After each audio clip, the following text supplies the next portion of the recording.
जय हिंद। आज हम कक्षा 10 के चैप्टर नंबर 1 रासायनिक अभिक्रिया एवं समीकरण के एमसीक्यू यानी 20 एमसीक्यूज को हल करेंगे। देखते हैं। सबसे पहले हम पहले प्रश्न को देखते हैं। पहला प्रश्न है हमारा, रासायनिक अभिक्रिया क्या होती है। पहला ऑप्शन हमारा दिया हुआ है कि अभिक्रिया में नए पदार्थों का निर्माण होता है। ठीक है, अभिक्रिया में केवल भौतिक अवस्था बदलती है, क्रिया में कोई परिवर्तन नहीं होता है, इनमें जो नहीं। तो जानते हैं कि रासायनिक अभिक्रिया में क्या होता है, नए पदार्थ का निर्माण होता है। अभिक्रिया में केवल भौतिक अवस्था परिवर्तित होती है, ये तो नहीं। भौतिक के साथ साथ रासायनिक अवस्था में भी परिवर्तन होता है। अभिक्रिया में कोई परिवर्तन नहीं होता, ये भी गलत है। और इनमें से कोई। नेक्स्ट क्वेश्चन देखते हैं। दूसरा प्रश्न है हमारा कि रासायनिक समीकरण को सरल संतुलित करने का क्या उद्देश्य है। पहला, द्रव्यमान संरक्षण का सिद्धांत बनाए रखना, बी ऑप्शन है। ऊर्जा संरक्षण का सिद्धांत बनाए रखना, दोनों ए और बी, इनमें से कोई नहीं। देखिए, रासायनिक समीकरण को संतुलित करने का मुख्य उद्देश्य होता है द्रव्यमान संरक्षण के सिद्धांत को बनाए रखना। ऊर्जा संरक्षण का सिद्धांत नहीं, ये दोनों नहीं। नेक्स्ट है अगला प्रश्न।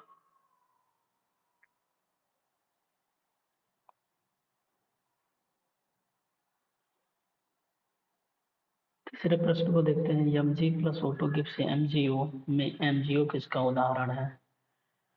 तो हम देखते हैं कि MG plus auto Gibbs MgO में हम देखते हैं कि तीर के बाईं ओर क्या होते हैं, अभिकारक होते हैं, और तीर के दाहिनी ओर क्या होते हैं, उत्पाद होते हैं। तो एमजीओ क्या है, उत्पाद का उदाहरण है। जबकि अभिकारक क्या है, अभिकारक है हमारा एमजी है, और तो दोनों क्या है, अभिकारक हैं।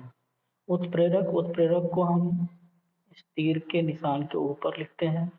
ठीक है, तो इस तरह से होगा, यानी कि हमारा ऑप्शन कौन सा सही है, उत्पाद है ये।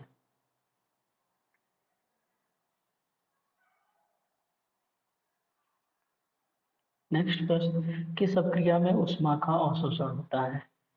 तो उस पहला है हमारा ऑप्शन ऊष्माक्षेपी अभिक्रिया। ऊष्माक्षेपी में क्या होता है, ऊष्मा का उत्सर्जन होता है, यानी कि इसमें से ऊष्मा निकलेगा। कह रहा है कि अवशोषण होता है, तो ऊष्मा शोषी में क्या होता है, ऊष्मा का अवशोषण होता है। अपघटन अभिक्रिया में क्या होता है कि एकल यौगिक जो होता है, दो या दो से अधिक यौगिकों में टूटता है या विघटित होता है। अब विस्थापन में क्या होता है, अणु या परमाणु जिसकी क्रियाशीलता अधिक होती है, यौगिक से उसे क्या करता है, विस्थापित कर देता है। अगला प्रश्न है, किस प्रकार की अभिक्रिया में एक तत्व दूसरे तत्व को उसके यौगिक से विस्थापित करता है। तो सबसे पहले हमारा पहला ऑप्शन है संयोजन अभिक्रिया। संयोजन अभिक्रिया में आपने देखा है कि संयोजन अभिक्रिया में क्या होता है कि दो या दो से अधिक जो तत्व होते हैं या यौगिक होते हैं, आपस में जुड़कर क्या करते हैं, एकल तत्व का निर्माण करते हैं। यानी कि ये हमारा क्या है, ये हमारा है संयोजन अभिक्रिया। जबकि विस्थापन अभिक्रिया में क्या होता है कि किसी यौगिक के, फॉर एग्जाम्पल हम देखते हैं, जैसे दिया हुआ है जिंक प्लस H2SO4 गिव्स, तो यहाँ पे क्या होगा, ZnSO4 ZnSO4 प्लस H2। तो इस प्रकार की अभिक्रिया को, यानी कि जिंक की क्रियाशीलता हाइड्रोजन से अधिक होता है, तो ये क्या करता है, हाइड्रोजन को विस्थापित कर देता है और जिंक सल्फेट का निर्माण करता है, और हाइड्रोजन गैस के रूप में क्या होता है, बाहर हो जाता है। तो इस प्रकार की अभिक्रिया को हम कर देते हैं विस्थापन अभिक्रिया। हमसे पूछ क्या रहा है कि किस प्रकार की अभिक्रिया में एक तत्व दूसरे तत्व को उसके यौगिक से विस्थापित कर देता है। तो हमारा आंसर क्या होगा, हमारा आंसर होगा विस्थापन अभिक्रिया में। ठीक है, अगला नेक्स्ट प्रश्न है, छठा है, कह रहा है कि Fe फेरस कॉपर सल्फेट के साथ क्रिया करके फेरस सल्फेट और कॉपर का निर्माण कर रहा है, यानी कि Fe plus CuSO4 gives FeSO4 plus Cu। इस अभिक्रिया में फेरस की भूमिका बतानी है। तो फेरस इसमें क्या है, फेरस है इसमें अपचायक की भूमिका में।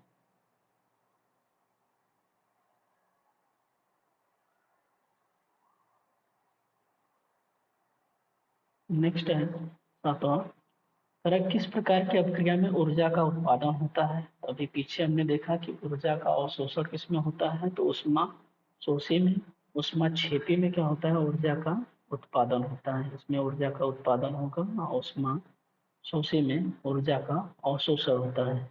अपघटन क्रिया में क्या होता है कि एकल यौगिक या एकल अभिकारक जो होता है दो या दो से अधिक उत्पादों में क्या हो जाता है, टूट जाता है।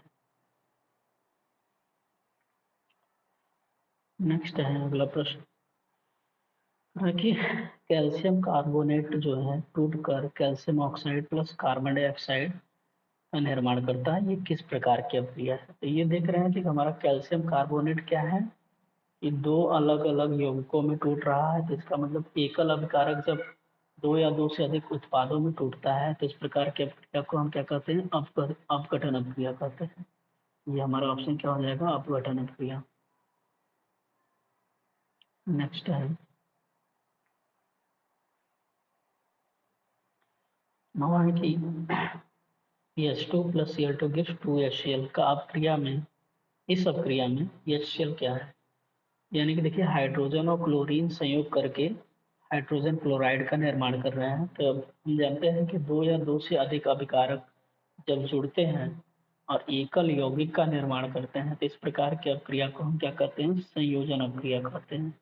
क्या कहते हैं, संयोजन अभिक्रिया कहते हैं। लेकिन हमसे पूछ क्या रहा है कि इसमें HCl है क्या, HCl क्या है, हमारा उत्पाद है और ये H2 और Cl2 क्या है, हमारे हमारे अभिकारक हैं।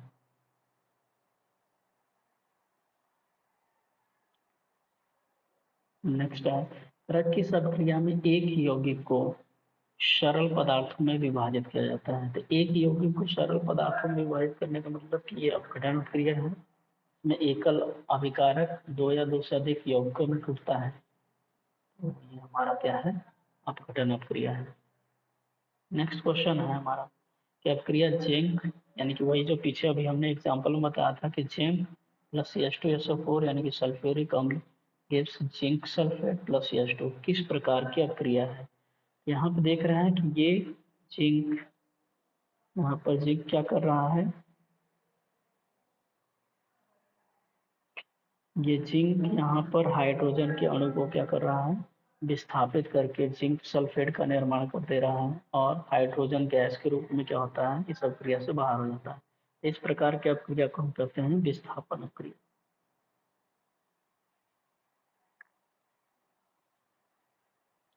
नेक्स्ट है, एक संतुलित रासायनिक समीकरण में द्रव्यमान संरक्षण किस सिद्धांत का पालन करता है।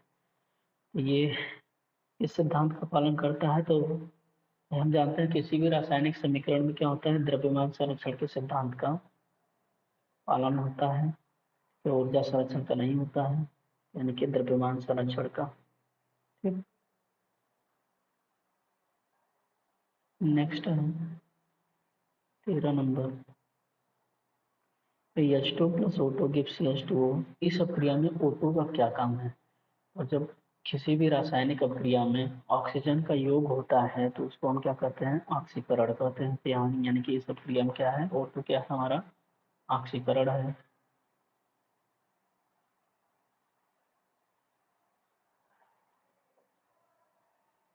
O2 हमारा क्या है, ऑक्सीकरण। नेक्स्ट 14, किस अभिक्रिया में दो या दो से अधिक अपकारकों, दो या दो से अपकारकों से एक ही उत्पाद का निर्माण होता है। तो दो या दो से अधिक अपकारक अगर जुड़ जाते हैं, जुड़कर एक ही उत्पाद का निर्माण करते हैं तो ऐसे अभिक्रिया को हम कहते हैं संयोजन अभिक्रिया। क्या कहते हैं, संयोजन अभिक्रिया। नेक्स्ट है हमारा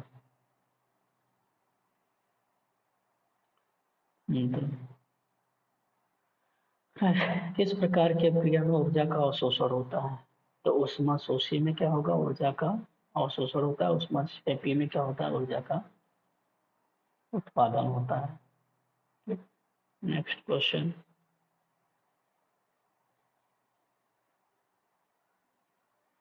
to Na plus Cl two gives 2NaCl।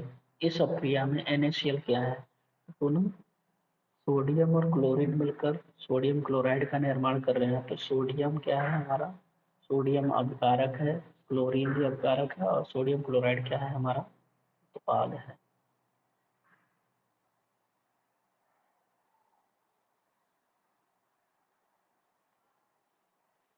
Next question, किस प्रकार की अभिक्रिया में दो अभिकारकों के बीच में आदान प्रदान होता है। किसका आदान प्रदान होता है, परमाणुओं का या अणुओं का। इस प्रकार की अभिक्रिया को हम कहते हैं द्विविस्थापन अभिक्रिया।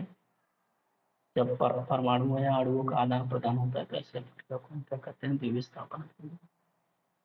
नेक्स्ट है हमारा, नेक्स्ट है किस प्रकार की अभिक्रिया में अभिकारक ऑक्सीजन प्राप्त करता है। तो ऑक्सीकरण, ऑक्सीकरण की अभिक्रिया में क्या होता है, ऑक्सीजन प्राप्त करता है यौगिक। नेक्स्ट है हमारा, किस अभिक्रिया में ऊष्मा उत्पन्न होती है। ऊष्मा उत्पन्न होती है किसमें, ऊष्माक्षेपी में। ऊष्माक्षेपी अभिक्रिया में ऊष्मा उत्पन्न होती है। अगला है नेक्स्ट, कॉपर प्लस 2AgNO3 यानी कि silver nitrate gives copper NO3 का ट्वाइस यानी कि CuNO3 का twice plus 2Ag। Copper silver nitrate के साथ क्रिया करके कॉपर नाइट्रेट प्लस सिल्वर का निर्माण करा। तो इसमें कॉपर की क्या भूमिका है, तो इसमें क्या कर रहा है, कॉपर एक अपचायक के रूप में है। नेक्स्ट, ये 20 क्वेश्चन थे। ऐसे ही वीडियो लेक्चर्स को देखने के लिए और नोट्स के लिए चैनल को सब्सक्राइब करें, शेयर करें।